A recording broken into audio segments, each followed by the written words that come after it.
이번 사연은 집에 돈 많으니까 집 해오라던 신우, 반번 결혼에 예단 요구하던 시모를 가정교육 들먹이며 응징하고 산다는 며느님의 사연인데요. 무슨 일이 있었던 걸까요? 함께 보시겠습니다. 사연 시작 전에 좋아요, 구독 부탁드리겠습니다. 채널에 큰 힘이 됩니다. 안녕하세요. 참 어이없는 시댁을 만났습니다. 결혼 선배들 얘기를 들어보면 그것도 운이라더라고요. 남편도 운이라고 합니다. 연애 때와 결혼했을 때가 너무 다르거나 내가 콩깍지가 씌어서 못 보던 점 때문에 결혼 생활이 결정되는 것도 운이라네요. 저는 그나마 남편은 잘 만난 것 같아요. 특별히 잘난 건 없지만 착하고 성실한 사람입니다. 저도 평범한 여자고요. 남편과 저는 고만고만한 남녀가 만나서 잘 살고 있다고 생각해요. 평범한 남자이지만 내가 사랑하는 남자입니다. 그 남자랑 살기 위해 생각보다 큰 대가를 치러야 했죠. 시어머니와 신우 때문에 화가 나는 일도 많았고 힘든 적도 많았습니다. 성질대로 했으면 좋았을 걸 하고 후회하고 있지만 시댁에 처음부터 내 성질대로 할 수 있는 사람은 몇 안 될 것 같아요. 시댁 식구들의 의도를 파악하는데 시간이 걸린 것도 있고 내가 분노를 표출해야 하는 건지 아니면 이 정도는 참고 넘겨줄 만한 것인지 판단하는 데에도 시간이 좀 걸린 것 같습니다. 시댁이기 때문에 더 시간이 걸린 것 같아요. 이런 것도 남편에 대한 배려라고 생각합니다. 알고 보면 시어머니는 참 쉬운 상대입니다. 본인 뜻대로 행동해주지 않는 것만으로도 뒷목 잡고 쓰러지는 스타일이니 다퉈서 이기기가 쉽잖아요. 처음부터 제가 할 말 다 하는 며느리였다면 시어머니에게 지금처럼 심하게 굴지는 않을 것 같습니다. 조금만 건드려도 시어머니는 화가 나서 어쩔 줄 모르는 분이니까요. 제가 참고 산 세월이 있기 때문에 제가 시어머니에게 더 심한 막말을 하고 시어머니 의견에 토달고 반대하고 그런 것 같네요. 제가 좀 너무하다는 분들이 많으면 시어머니에게 덜 하려고 합니다. 남편과는 친구 소개로 만났습니다. 친구의 남사친의 친구라면서 저랑 잘 어울릴 것 같다고 친구가 소개를 해줬어요. 연락을 주고받다가 만나서 서로 첫눈에 반했습니다. 사귀자는 말도 없이 연인 사이가 되었고 2년 정도 연애 후에 결혼했어요. 남자가 너무 착해서 그 사람의 가족들도 다 비슷할 거라 생각했습니다. 그런데 저희 남편은 식구들 중에서 혼자 정상인이에요.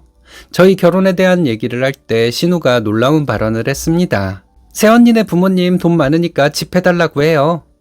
몇 번 보지도 못한 사이였는데 신우는 이런 소리를 하더군요. 그 자리에는 시부모님도 있었습니다. 남편은 네가 왜 그런 소리를 해? 네가 할 소리 아니야 라고 말했는데 시부모님은 가만히 계시더라고요. 시부모님은 신우가 하는 말에 제동을 거는 남편이 못마땅하다는 듯한 표정이었습니다. 저희 집은 전세예요.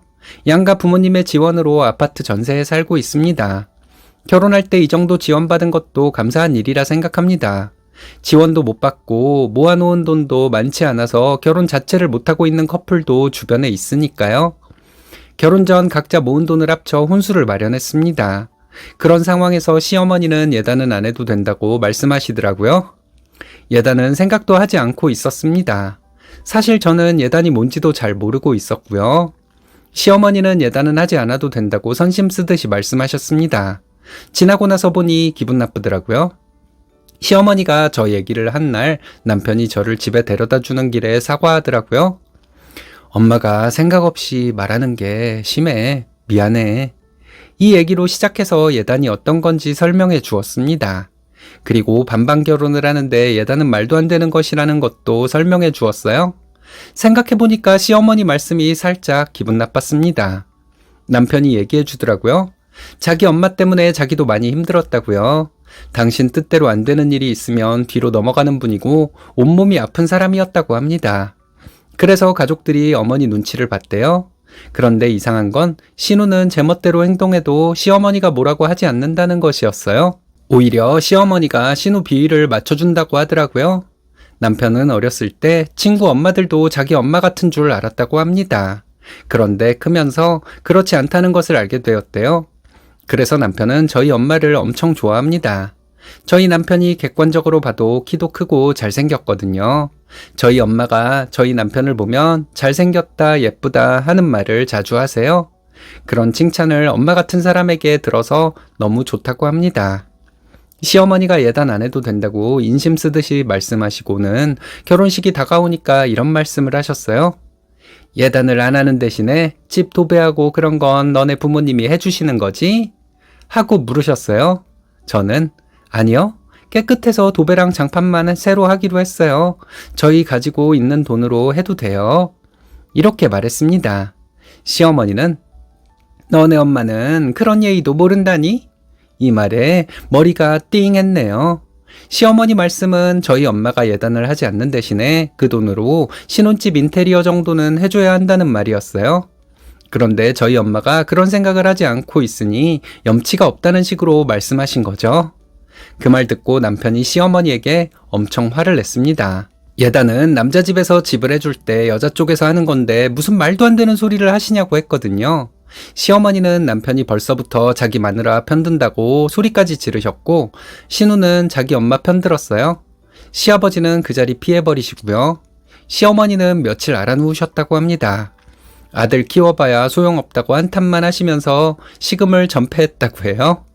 남편이 시어머니에게 사과하지 않으면 자기 파혼당한다고 했더니 시어머니는 대성통곡을 했대요.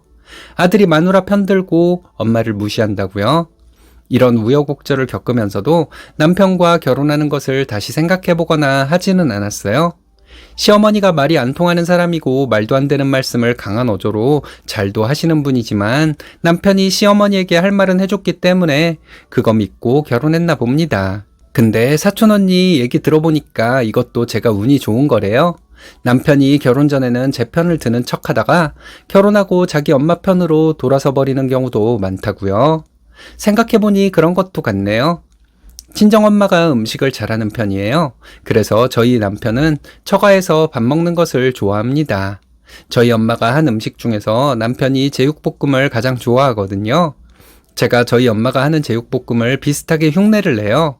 시댁에서 제육볶음을 한 적이 몇 번 있었는데 남편과 시아버지 입맛이 비슷한지 시아버지께서 제가 한 제육볶음을 맛있다고 엄청 좋아하셨습니다. 시어머니는 이것도 기분이 나쁘셨나 봐요. 한 번은 시어머니가 너네 시아버지가 제육볶음 좋아하는 거 알면서 넌 어쩜 와서 음식해서 대접할 생각을 안 하니? 이러면서 다짜고짜 화를 내시더라고요. 일하느라 바쁘잖아요. 주말엔 저도 쉬어야죠. 시간 될 때 가서 해드릴게요. 이렇게 좋게 말했어요. 시어머니는 시간 날 때 해준다고? 너 그걸 지금 말이라고 해? 시어른들 알기를 뭘로 하는 거야? 넌 그런 것도 안 배웠니? 이러셨어요. 너무 화가 나지만 화도 내지 못했습니다. 후폭풍이 두려웠던 거죠. 시어머니가 이런 식으로 해도 제가 따지거나 하지 않으니까 시어머니는 재미가 붙었나 봐요. 제가 화가 났다는 걸 알고 있었겠죠? 화는 나는데 화를 내지 못하는 제 모습을 시어머니는 즐기고 있었나 봅니다. 6개월 전쯤에 제가 사이다 발언을 시작했어요. 남편이 먼저 시작하지 않았으면 저도 못했을 것 같아요. 한 번은 시어머니가 저에게 너 그렇게 하는 거 집에서 배운 거니? 이러셨어요. 너무 기분 나쁜 말이잖아요. 그래서 저도 받아치려고 하는데 남편이 엄마, 사람한테 가정교육 들먹이는 게 최고의 인신공격인 거 모르세요? 이렇게 인신공격하고 그러는 거 할머니한테 배운 거예요? 이렇게 받아치더군요. 이 말 듣고 시어머니는 눈동자가 떨렸습니다. 시어머니 표정을 보니 너무 고소했어요. 시어머니는 너 그게 엄마한테 무슨 소리야? 하셨어요. 왜요? 며느리한테 너네 엄마 어쩌고 하는 어머니한테 배웠나 보죠? 하면서 웃었어요. 어찌나 통쾌하던지 웃음이 저절로 나왔습니다. 혹시 저희 결혼하기 전에 아가씨가 저한테 집 해오라고 한 건 어머니가 시킨 거였어요? 했더니 시어머니는 내가 그런 걸 왜 시키니? 하시더라고요. 그래서 저는 그럼 아가씨는 어머니 닮아서 그렇게 멍청한 소리를 하는 거였구나. 혼잣말처럼 이렇게 말했습니다. 그러고 나서 신우가 우리 집 돈 많다고 집 해오라고 한 거며 시어머니가 예단 얘기했던 거며 전부 말했죠. 이런 게 정말 아무것도 못 배운 사람들이나 하는 소린데 하며 또 말끝을 흐리며 혼잣말처럼 말했습니다. 그날 저희가 집에 오고 나서 시부모님은 엄청 싸우셨대요. 시아버지가 망신스럽게 왜 그런 식으로 말했냐고 화를 내셨고, 시어머니는 모르쇠로 일관하셨다고 합니다. 신우는 시부모님 말리는 척을 하면서 자기 엄마가 뭘 잘못했냐고 대들다가 시아버지한테 뺨을 한 대 맞고 나서 입을 다물었다고 해요. 그날 이후에 시어머니는 저에게 이상한 소리 전혀 하지 못하셨어요. 오히려 제 눈치를 보셨죠. 시어머니한테 제가 괜히 시비를 걸었거든요. 어머니는 우리 결혼할 때 예단해오라고 하셨잖아요. 어머니가 집을 해줄 때나 예단받는 건데 모르고 그러신 거예요? 아니면 알면서 그러신 거예요? 저는 그게 너무 궁금해요. 이렇게 얘기하면 시어머니 표정이 참 웃겨요.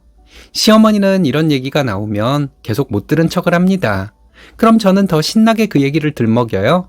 남편이 이런 얘기를 할 때는 제가 말리는 척을 하면서 얘기를 더 하고요. 처음에는 신우가 좀 신경질적으로 굴었거든요. 그 얘기 좀 그만해요. 이러면서 짜증을 냈죠. 그럼 신우한테 아가씨는 무슨 생각으로 오빠 결혼에 그렇게 말이 많았던 거예요? 멍청한 거 티내고 싶었던 거예요? 제가 이런 식으로 말하고 남편은 얘는 원래 그냥 싸가지가 없었어. 이젠 늦었어. 못 배워. 이런 식으로 거들고 한 번은 시어머니가 저희에게 자주 오지 말라고 하시더라고요. 왜요? 자주 와야죠. 자주 안 왔다가 제가 어머님한테 무슨 소리 들으려고요? 저희 부모님이 그렇게 가르쳤냐는 얘기 하실 거잖아요. 그런 소리 듣기 싫어서 자주 올게요. 이랬습니다. 시어머니와 신우에게 이런 말을 하는 게 너무한 걸지도 모르겠지만 저는 솔직히 속 시원합니다. 남편도 그렇대요. 신우는 저희가 시댁에 가면 없는 경우가 좀 있어요. 시어머니와 신우가 자기들이 한 짓 잊어버릴만 하면 한 번씩 언급해 주려고 합니다. 이 정도 했으면 저희 시어머니와 신우가 다시는 안 그럴 것 같죠? 제 생각에는 안 그럴 것 같아요. 한동안 이 얘기 언급하지 않으면 언제 그랬냐는 듯이 행동할 사람들이거든요. 이런 사람들이 있다는 것 자체를 이해 못하실 분들도 있을 거라 생각합니다. 저도 처음에는 시어머니와 신우 말을 들으면서 제 귀를 의심했으니까요. 쓴소리도 귀담아 들을게요. 감사합니다. 이런 사람들 충분히 많죠. 아무 말이나 하고 책임 추궁하면 모르쇠로 일관하고 다른 사람들에게 사람 취급 못 받고 있다는 사실은 본인들만 모르죠. 스님님 말씀대로 잊을만 하면 상기시켜줘야 할 것 같은데 여러분들의 생각은 어떤가요?